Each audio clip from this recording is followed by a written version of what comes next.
Ilang mag-anak na labis na naapektuhan ng mga nagdaang kalamidad, pilit na itinatawid ang sitwasyon tungo sa bagong taon. Narito ang report.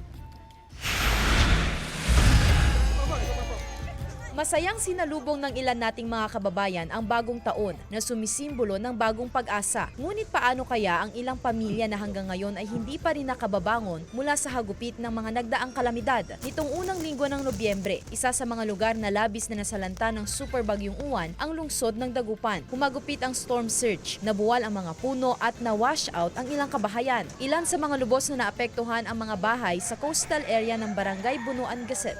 Ang bahay ni Raimundo, palikuran na lang ang natira dahil sa epekto ng bagyo. May bahay naman yung mga anak ko. Doon na lang muna ako pansamantalang titira.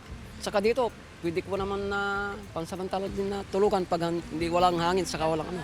Ang iba pang bahay, binakuran ng mga sanga na naanod sa lugar. Si Aling Charity, itinawid ang bagong taon kahit hindi pa kumpleto ang bubong ng kanilang bahay. Mahigit 2 buwan na mula noong tumama ang bagyong Uwan, ngunit ganito pa rin ang sitwasyon ng mga bahay dito sa isang coastal area sa Dagupan City. Ang ilang pamilya, pinilit salubungin ang bagong taon na kahit papaano may natitira pang ngiti sa kanilang mga muka at naniniwalang may pag-asa pang bumangon sa gabay ng Panginoon. Ayon sa DSWD, tuloy-tuloy ang paghahatid nila ng tulong sa mga residenteng hindi pa nakababangon mula sa hagupit ng bagyong Uwan.